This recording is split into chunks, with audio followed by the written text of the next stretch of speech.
성령님은 가족이 되게 하십니다. 라고 하는 제목으로 사도행전 2장 37절부터 47절의 말씀을 중심으로 함께 은혜를 나누겠습니다. 사람들과의 관계에는 예절이 있습니다. 그렇죠? 밥 먹을 때는 밥 먹을 때 예절, 각각의 그 상황 가운데 주어지는 예절이 있어요. 에티켓이라고 하기도 합니다. 우리는 그것을 무시하면 안 되겠죠. 등산할 때도 예절이 있을까요? 없을까요? 등산할 때도 예절이 있습니다.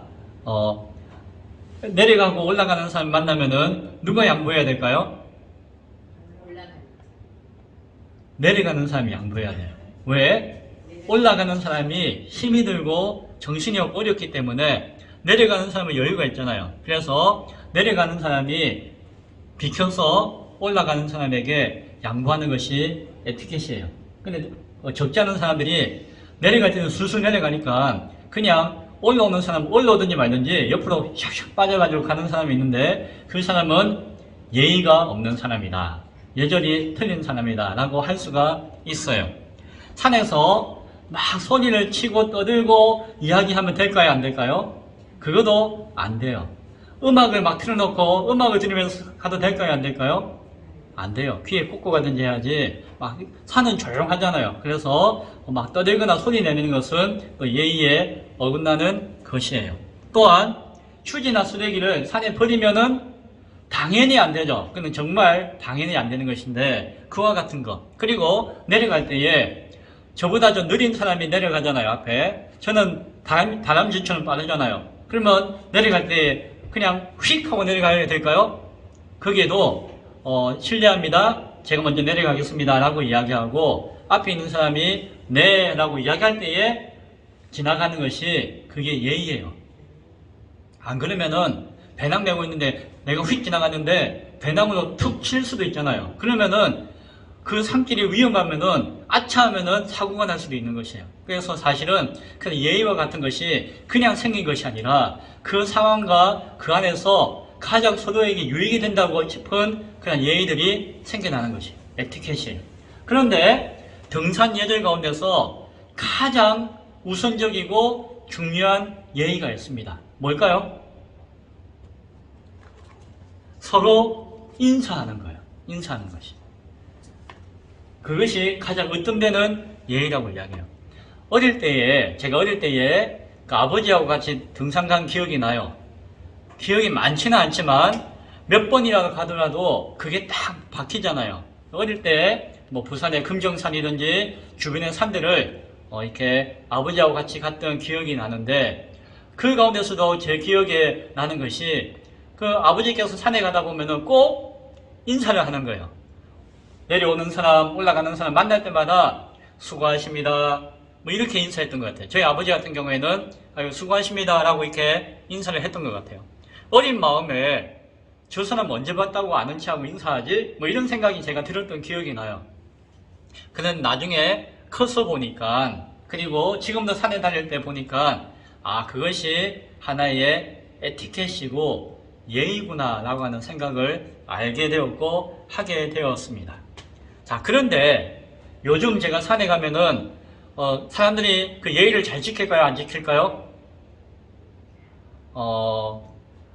안 지키는 사람도 가끔 있어요. 저는 인사합니다. 항상 지나가면은 수고하십니다. 네, 이렇게 인사를 하든지 해요. 그냥 아이고 힘드시겠네요. 이렇게 인사를 나누어요. 그런데 그렇게 인사를 안 하시는 분들은 이유가 뭘까 했는데 하나는 못 배워가지고 예의를 못 배워가지고 몰라서 못하거나 안 하는 경우가 있어요. 등산의 초보들이나 잘 모르는 분들은 그런 경우가 있어요.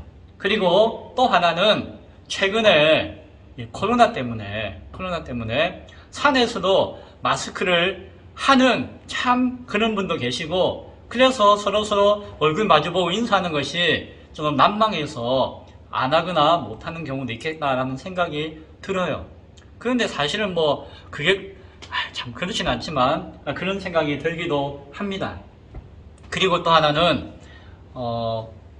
가벼운 산에 갈 때는 쉬운 산에 갈 때는 인사를 뭐 할 수도 있고 안 할 수도 있고 해도 우러나오는 마음이 아니에요. 그냥 형식적으로 인사해요. 그런데 정말 힘든 산이 있어요.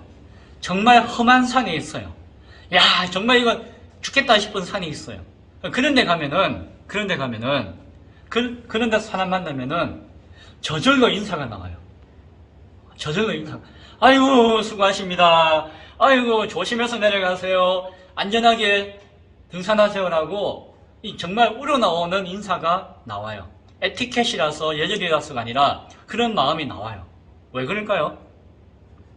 제가 곰곰이 생각해봤거든요. 생각해봤는데 왜 그럴까 생각했는데 제가 이제 최근에 산을 많이 타면서 경험상 체득되면서 깨달아진 것은 무엇인가 하니 생존 공동체라는 거예요.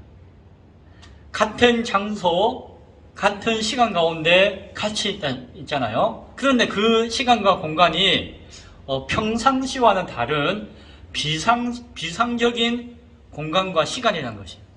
그리고 지금 이것이 정말 숨이 꼴딱꼴딱 넘어갈 정도로 힘들다는 것을 나는 알고 있고 내가 경험했으니까 절감하고 있고 또한 상대방도 그 길을 갔거나 그 길을 오고 있다는 것을 서로 알잖아요. 그러니까 평상시와 다른 그런 어떤 긴박하고 정말 위험하고 힘든 그런 상황을 서로 맞닥뜨리고 서로 이해하니까 서로에게 위로하고 싶은 마음이 생기는 것이. 서로에게 격려하고 싶은 마음이 생기는 것이. 아이고 조금만 힘내세요. 아이고 힘드시죠? 저도 정말 힘들어 죽을 것 같아요. 그러나 조금만 힘내세요 하는 마음이 생기니까 아이고 수고하십니다. 조심해서 가세요 라는 마음이 생기고 인사하게 되는 것이에요. 그러면 그렇게 하면은 힘이 나요. 정말 하다가 누군가가 아이고 얼마 안 남았어요. 조금만 힘내세요 하면은 아 그래요? 하고 힘이 막 나요. 그것이 서로 경험되어지니까 자연스럽게 그 인사가 되어진다라고 하는 것을 보게 되어집니다. 제가 전에 한 말씀드렸잖아요. 대청봉에서 내려올 때에 오색으로 내려올 때에 누군가가 무릎을 쩔뚝쩔뚝하면서 내려와가지고 힘들어할 때에 제 가방에 있던 그 스프레이 파스를 쫙 내어줘가지고 쫙 아낌없이 뿌려주니까 그분이 아이고 고맙습니다. 그 마음 제가 알거든요. 정말 힘들면은 그게 없어가지고 막 비상약품을 막 찾고 할 때에 누군가가 그걸 뿌려주면은 참 고마울 것 같아요. 저라도. 그래서 참 고맙습니다 라고 이렇게 인사를 받았던 기억이 나요. 저도 흐뭇하게 내려왔죠.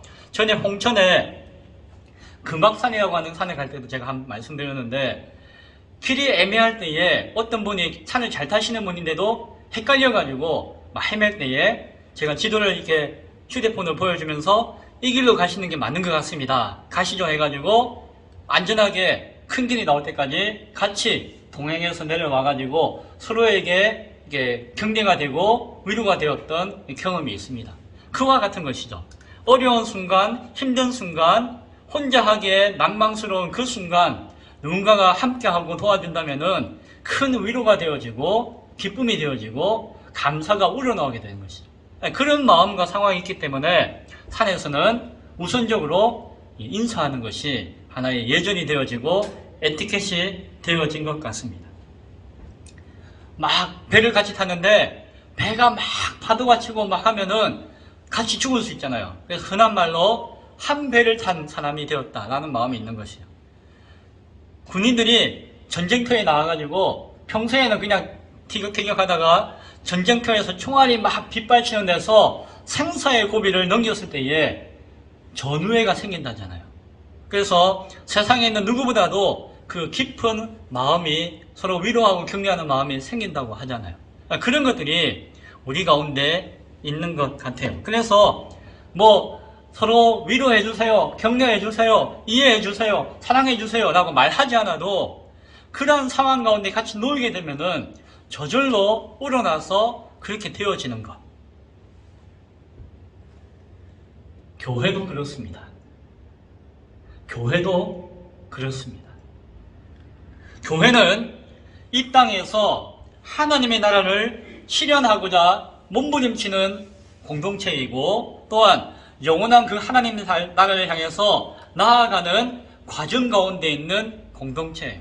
한편으로는 산을 올라가듯이 한 걸음 한 걸음 떼는 것이 만만치 않아요. 그리고 주변 상황도 어려워요. 다 함께 그 나라 향해 가는 것이 아니라 바람이 불기도 하고 기온이 낮기도 하고 춥기도 하고 벼랑 가운데 떨어지기도 하고 그리고 누군가는 알게 모르게 위협하기도 하고 욕하기도 하는 상황이 우리 주변에 있는 것이에요. 그 길을, 그 좁은 길을, 험난한 길을 함께 걸어가야 하는 것이 우리 교회 공동체예요. 그래서 사실은 교회는 서로 사랑하십시오 라고 말하지 않아도 서로 아끼고 위로하고 격려하는 마음이 우러나오게 되어지는 것이 교회의 본질이 그렇다는 것이. 그래서 성경은 교회를 뭐라고 이야기하는 거 아니? 교회는 몸이다, 한 몸이다 라고 비유하기도 해요. 사실은 이것이 비유가 아니라 교회의 본질이에요. 교회의 본질. 무엇이다? 한 몸이다. 예수님이 머리가 되신다. 예수님이 머리가 되신다. 머리가 되시면은 거기에는 팔다리와 몸통과 모든 지체가 있잖아요. 교회에 속해 있는 당신들 여러분 한 분 한 분은 무엇이다? 예수님 머리 되시는 몸의 한 부분 지체다. 누구는 팔이고 누구는 다리고 누구는 손가락이고 누구는 입이고 각각 기능과 역할과 모습은 다르지만 그것들이 함께 한 몸을 이루게 되어지는 것이다. 그것이 무엇이다? 교회다 라고 성경은 이야기해 주어요. 누구는 눈에 보이질 않아요. 12지장 어디 있는지도 몰라요. 그러나 그게 없으면 안 돼요. 그래서 거기에서 자기 역할을 함으로 말미암아 어떻게 한다? 그 몸을 건강하게 하는 것이, 그것이 교회다라고 성경은 이야기해 줍니다. 고린도전서 12장 12절부터 13절에서 다음과 같이 말씀합니다. 몸은 하나인데 많은 지체가 있고 몸의 지체가 많으나 한 몸인 것과 같이 그리스도도 그러하니라. 우리가 유대인이나 헬라인이나 종이나 자유인이나 다 한 성령으로 세례를 받아서 한 몸이 되었고 우리가 다 한 성령을 마시게 하셨느니라 라는 이야기를 해요. 교회가 그렇다는 것을 말씀해 주시고 있는 것이요. 성령이 이 땅 가운데 강림하셨어요. 지난주에 말씀을 통해서 우리가 확인하였죠. 성령이 이 땅에 오심으로 예수님을 믿게 도와주시고 성령의 세례를 주심으로 말미암아 결국 우리를 한 몸 되게 하신다라고 말씀하고 있는 것입니다. 지난주에 나눴던 말씀 가운데 이런 말씀이 있었습니다. 베드로와 사도들이 성령이 강림하시는 그 역사적인 현장 앞에서 그때 막 찬양되어지고 터져나왔던 그 하나님의 큰일에 대한 말씀들을 설교해 주었어요. 그렇죠? 그때 설교해 줄 때에 그 핵심적인 내용이 무엇이었습니까? 하나님께서 예수의 이름을 부르는 자를 구원하게 하신다. 예수의 이름을 부르는 자는 구원을 받게 될 것이다 라고 하는 것을 하나님께서 증언해 주셨다 라고 말씀해 주었습니다. 하나님께서 이 예수님을 세상에 드러내어 증거하셨다. 그것을 위해서 성령님이 오셨다라고 이야기해 주었습니다. 하나님께서 예수님께서 부활하여 일어나게 하심으로 살려주심으로 말미암아 그것을 세상 앞에 가장 큰 표적이 되어지게 하시고 그것을 통해서 예수님을 증거하셨다라고 이야기하고 있습니다. 그래서 이스라엘 백성들과 이 땅에 있는 사람들은 그 하나님께서 증거하시는 증언의 내용을 보고 듣고 깨달음으로 말미암아 알아야 하는 것이 있는데 무엇이다? 예수님께서 주님이시고 그리스도가 되신다라고 하는 것입니다. 하나님이 이 예수님을 주와 그리스도가 되게 하셨다라고 하는 것입니다. 주와 그리스도가 되게 하셨다는 것은 주님이 되게 하셨고 메시아 그리스도가 되게 하셨다는 것이에요. 이것이 무슨 말인 거 아니? 예수님이 우리의 주권자, 주인이시다라고 하는 것과 동시에 우리의 구원자이시다라고 하는 것을 누가? 하나님이 누구에게? 우리에게 어떻게 했다? 증거하셨다는. 증언하여서 말씀하셨다라고 하는 것이 그 하나님의 큰 일을 통해서 설교해준 베드로와 사도들의 이야기였습니다. 자, 이제 오늘 본문이에요. 자, 그 이야기를 딱 하고 나니까 사람들이 어떻게 했을까요? 가슴이 팍 찔렸어요. 이전에는 알아도 잘 몰랐고 들어도 잘 못 들었는데 성령께서 임하시니까 성령께서 거기에 있는 사람들의 마음 하나하나를 찌르시고 만지시고 두드리시고 역사하시니까 거기에 모여있던 모든 사람들이 그 말씀을 들었고 그 말씀을 깨닫게 되어지고 마음이 팍 찔리게 되어요. 그래서 그들이 뭐라고 이야기합니까?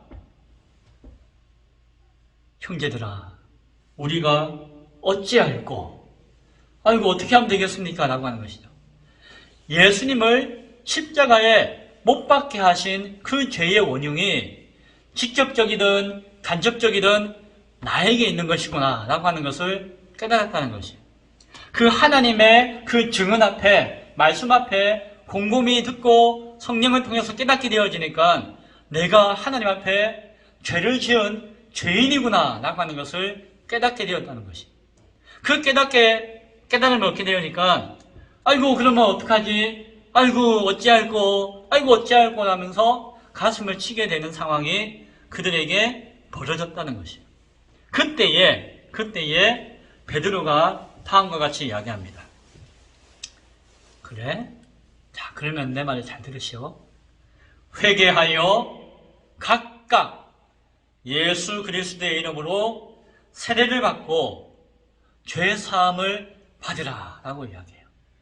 예수의 이름으로 세례를 받으라고 하는 것은 예수님을 믿고 예수님을 고백하고 그 결과 죄 용서함을 받게 되어진다라고 하는 이야기예요. 그러면은 성령이 너희에게 선물로 주어질 것이고 성령께서 준비하시는 선물이 너희에게 임할 것이다 라고 말씀하십니다.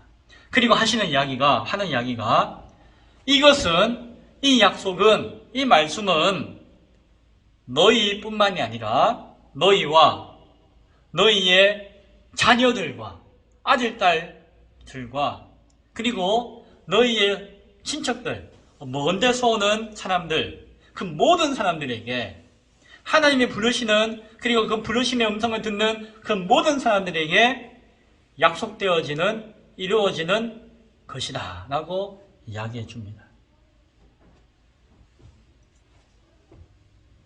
누구든지 예수님을 구원자로, 주권자로 믿고 고백하면은 우리가 가지고 있는 모든 죄를 용서함 받고 구원을 얻게 되어진다라고 말씀하고 있는 것이에요. 그게 모이는 사람들이 아이고 하는 사람들에게 그렇게 이야기하는 것이죠. 베드로가 진리에 대해서, 이 사실에 대해서 분명하게 세세하게 설명해 주었어요. 이렇게 그때에 그의 말을 한마디로 얘기하면은 너희가 이 패역한 세대에서 구원을 받으라. 너희가 그동안 살아왔고 살고 있는 이 세상과 세대는 하나님도 모르고 예수님도 모르고 죄를 지으면서도 죄를 깨닫지도 못하는 이 패역하고 악한 세상인데 그 가운데서 너희가 구원을 받으라. 예수를 믿고 예수를 고백하고 하나님이 주시는 그 약속을 받아서 구원을 받아라. 그것을 위해서 성령께서 오셨다라고 말씀해주고 있는 것입니다. 그 말을 듣고 그 말을 받아들인 사람들이 예수님을 믿고 그 자리에서 세례를 받았어요. 그랬더니 그때에 이날의 성도의 수가 3,000이나 더했더라 라고 성경이 말씀해요. 놀라운 역사가 일어났죠.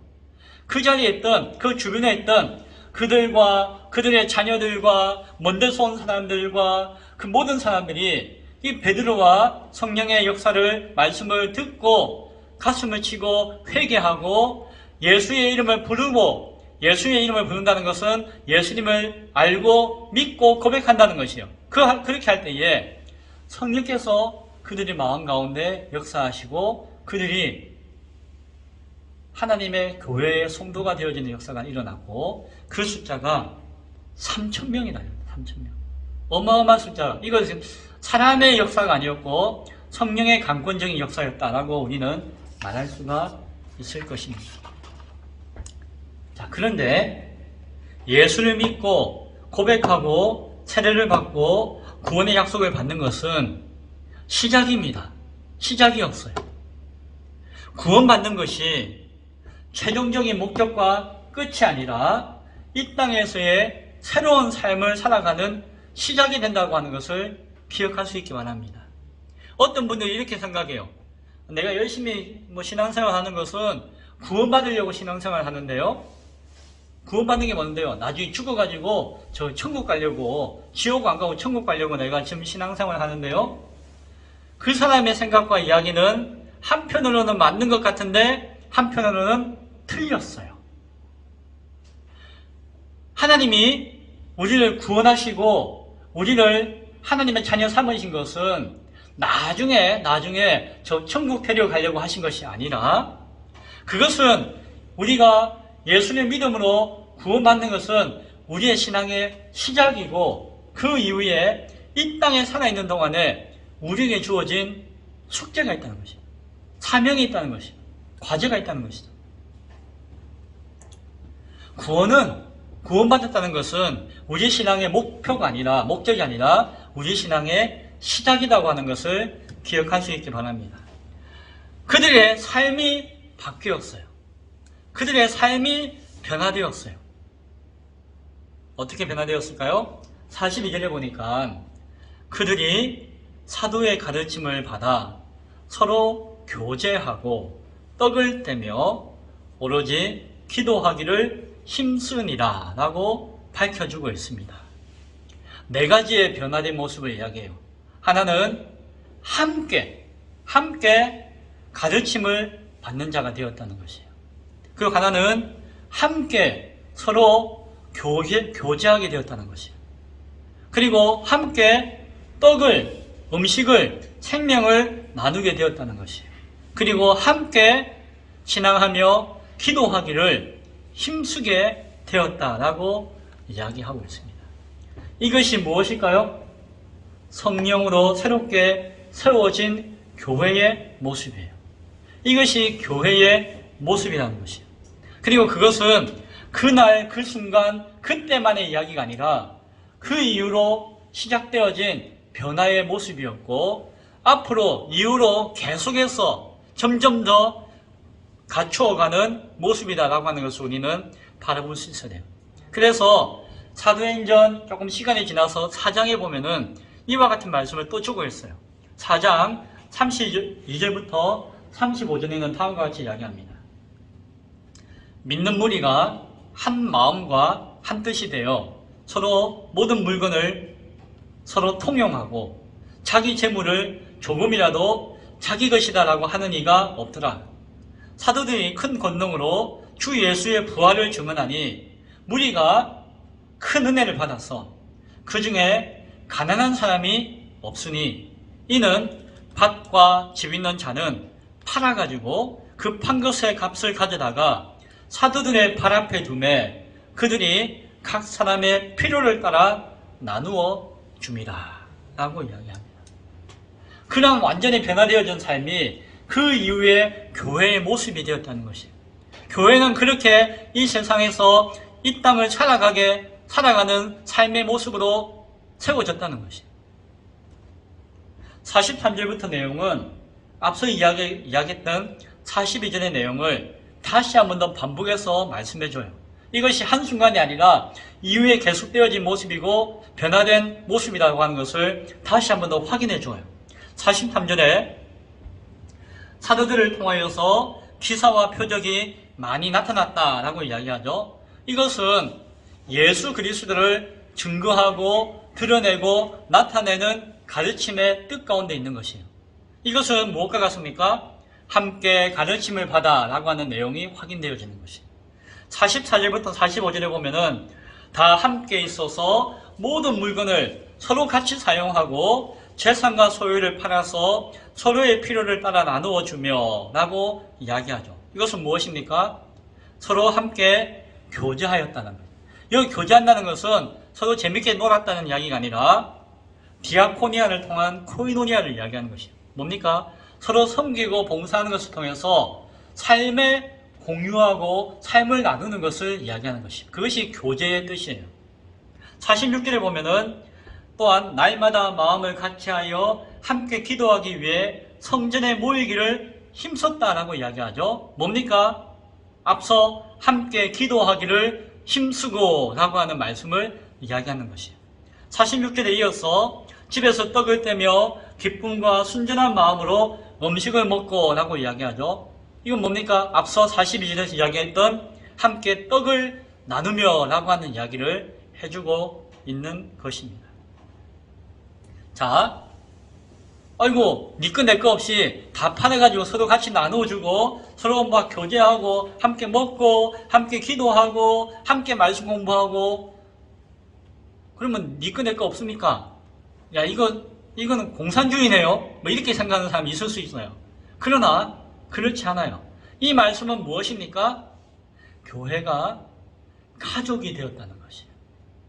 가족이 되었다. 남과 남이 남남이면은 그렇게 하라고 해도 하기가 어렵잖아요. 그런데 교회가 무엇이 되니까 그렇게 할 수 있다고요?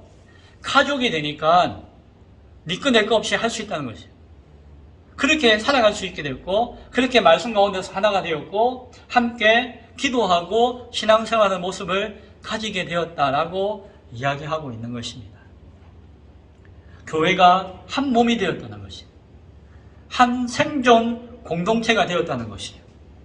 이것이 한 성령의 임함으로 말미암아 한 성령의 임재함으로 말미암아 저절로 우러나와서 자연스럽게 이루어지는 것이었어요.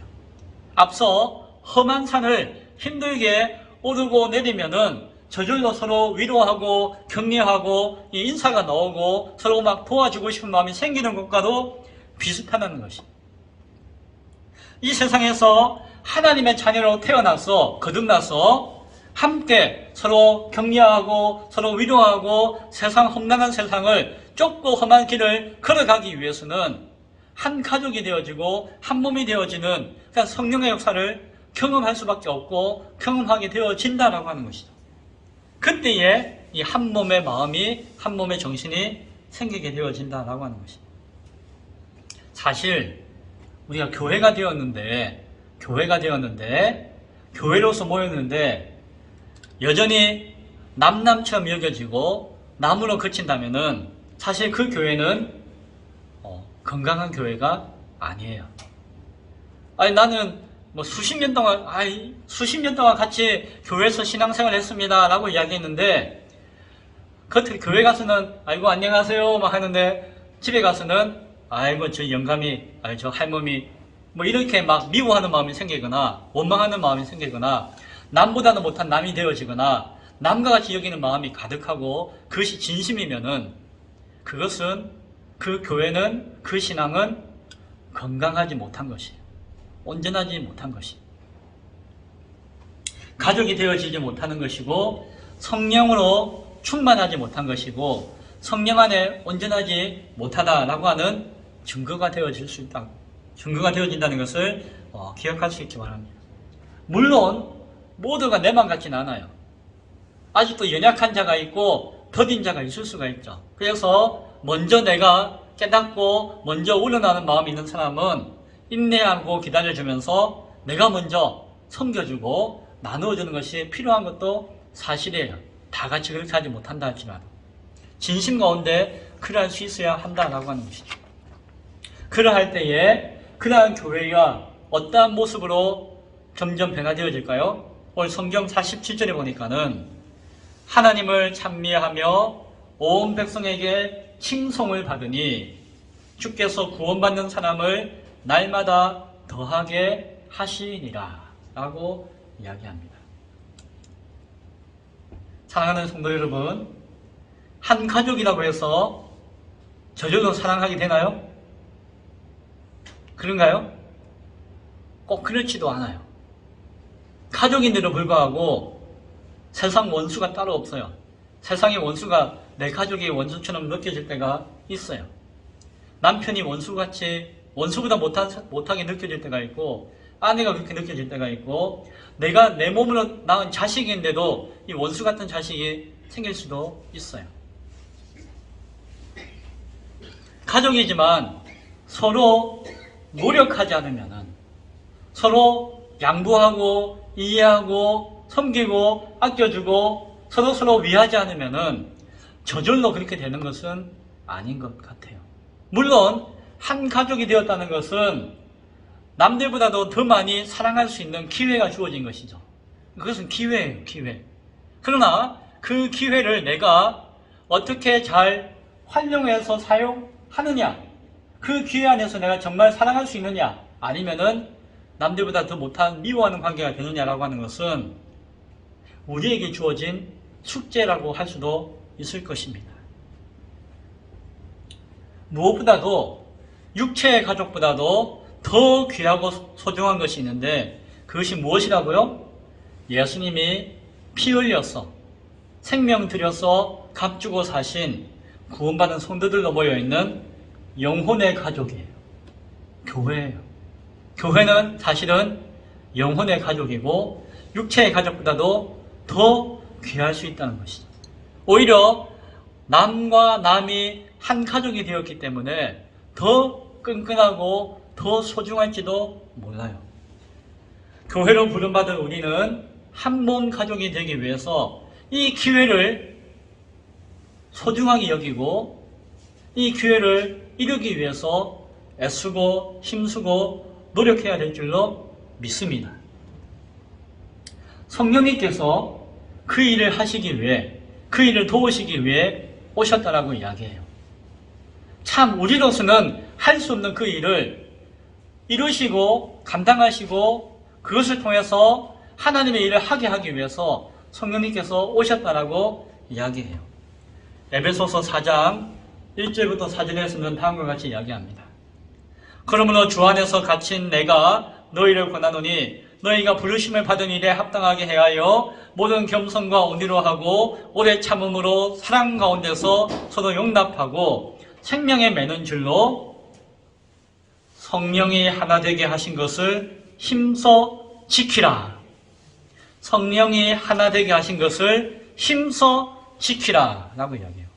몸이 하나요 성령도 한 분이시니 이와 같이 너희가 부르심의 한 소망 가운데서 부르심을 받았느니라 라고 말씀해 주고 있는 것을 보게 되어집니다. 이제 말씀을 맺고자 합니다. 우리 교회가 성령 안에서 한 몸과 한 가족과 같은 생존 공동체가 될 수 있기를 소원합니다. 예수님 안에서 함께 말씀을 배우고 진리를 배우고 함께 삶의 희노애락을 공유하고 나누고 서로 격려하고 위로해주고 함께 먹고 마시며 생명을 보존하고 영위하며 또한 함께 기도하고 찬양하고 예배하고 신앙할 수 있는 한 몸과 같은 한 가족과 같은 교회가 될 수 있기를 간절히 소원합니다. 교회 오세요, 교회 오세요 하면 교회 옵니까? 안 오죠. 요즘은 더욱더 힘들어요. 그러나 그 영혼을 살리고 구원하기 위해서 우리가 해야 되는 것은 교회 오세요, 교회 오세요 라고 말하는 것 그 이전에 우리가 교회가 되는 것이에요. 우리가 진정한 참된 교회가 되는 것이에요. 그러면은 우리의 모습을 통해서 세상이 아이고 나도 살아야겠다. 아이고 나도 이제 위로받고 싶다. 라고 해서 교회에 오게끔 되어지는 것이에요. 그리고 교회에 발끈한 그분이 이 교회 안에서 참된 사랑을 경험하고 위로를 경험하고 격려를 얻게 되어지고 평안을 누리게 되어지면은 떠나지 않고 그 교회의 가족이 되어질 수가 있게 되어진다라고 하는 것이죠. 교회 안에 위로와 소망이 있고 교회 안에 사랑과 기쁨이 있어야 세상의 사람들이 교회로 올 수가 있고 교회로 바로 떠나지 않는 것이에요. 교회를 욕하는 것이 아니라 오히려 교회를 칭찬하고 교회를 통해서 위로받게 되어지고 교회의 소망을 가지게 되어지는 것이에요. 그래서 우리 모두 그런 교회가 되어서 하나님을 함께 찬미하여 영광 돌리고 세상의 위로와 소망이 되어서 생명 구원의 우리의 사명을 온전히 감당할 수 있는 우리 기쁨의 교회 모든 성도 여러분 될 수 있기를 간절히 축원드립니다. 기도하겠습니다.